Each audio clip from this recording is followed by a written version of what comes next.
comment or question?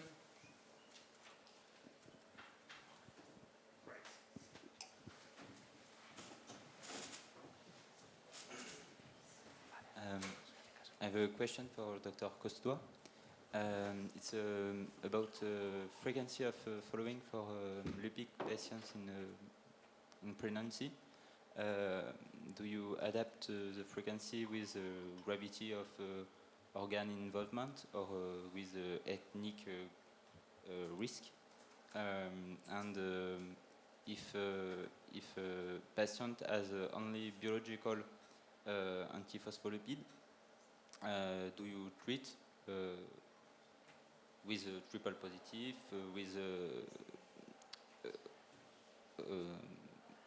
lupic anticoagulant, or no treatment if no obstetrical involvement?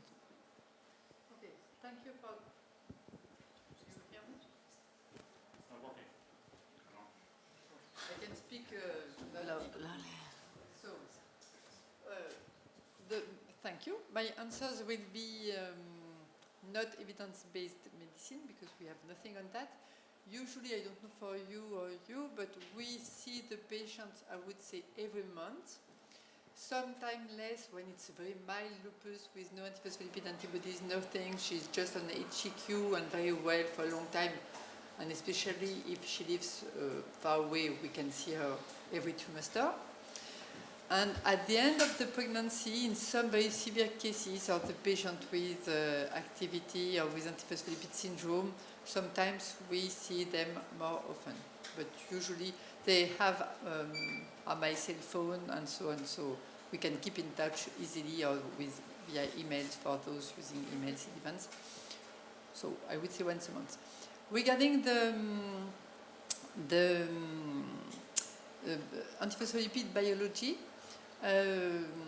yes, but this is also not proven, but I consider mainly the lupus anticoagulant and of course the triple positivity, but driven by the lupus anticoagulant. And I do the same as if they have only, if they have obstetrical antiphospholipid syndrome. I don't wait for the fetal death, I mean. We did that even before the result of the PROMISE study, but with their results, we continue to do that, meaning we continue aspirin, because usually outside of the pregnancy, if you have a strong antiphospholipid biology, we give aspirin, and then we add the low molecular weight heparin once a day. But it's not really proven. I hope we will do that with the French study we are doing now.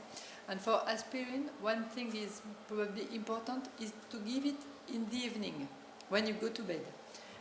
It has been proven, we have some data in cardiology in general, but especially in pregnant women, we have some data showing that it seems to be really more effective.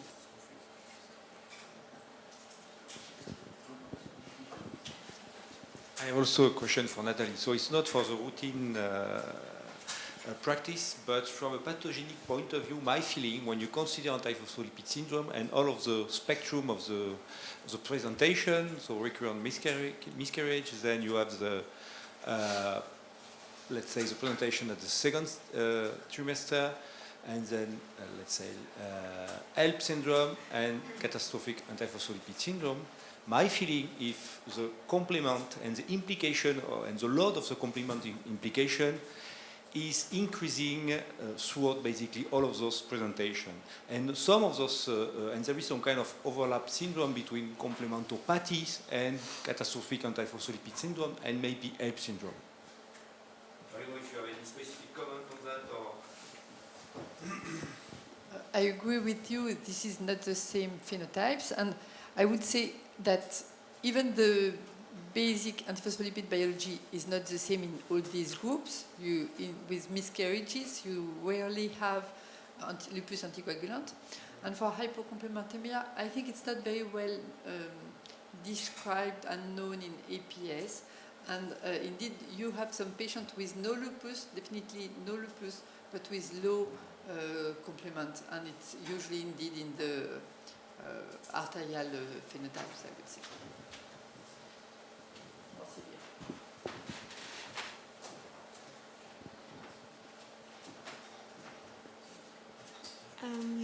Thank you all for your presentation. This is not a question, it's more like a comment about what you said on the multidisciplinary things. I don't know about the rest of you, but in my hospital at least, the ophthalmologist, when you talk to them or ask for their opinion, you get a clinical note of 3 lines with a lot of capital letters and numbers like AOCD1/1. And so I agree with you that communication is really important. So you have to talk with the ophthalmologist and say to him or her that they are doing very, very bad. So we do not anymore that, but I understand that in some centers they can do it. But I think it's true, but we also have our explorations. I mean, we have visual acuity, we have some vocabulary, but at the end of the description of the patient, we always, at least in my case, I always finish with a sentence. So if the patient is in remission, needs more immunosuppressive treatment, or the patient is okay, we keep on doing and try to transmit at least the message. But this is true. We use VA, OCT, FAG. I mean, but at least, I mean, it's our way to describe things. But at least we try to finish with a conclusion, which is the most important for you. It's the message. And you are close to the guy, and you yes, talk yes. each other. Then we talk. I mean, the thing is that that's another important point. So it's wrong to work with notes. So you cannot manage a patient with notes. It has no sense. So the best way is to see the patient the same day and to talk each other the same day with the patient there. So this is the thing. Thank you.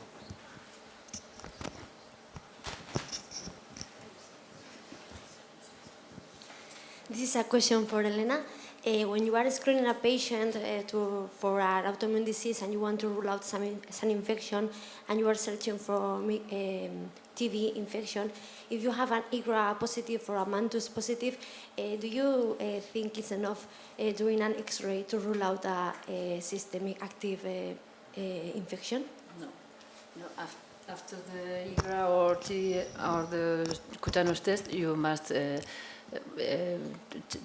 do a thoracic radiology, and if you have any sign or symptoms, you ask for samples or sputum samples or other organ samples for analyze and rule out the active TB.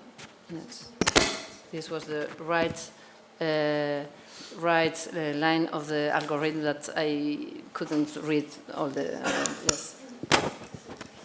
Sometimes I find myself asking for a complete body tag, and I think I may be getting... No, I think it's too much, yes. You can guide with the signs and symptoms and the general status of the patient, yes. All right, anything else? So, it's time, so we have, no, not 3:30, no. I think we have time for being here. I would like to start at 3, maybe 10 past 3, but be here around 3, okay? Yes, so we'll yes. try to start on time.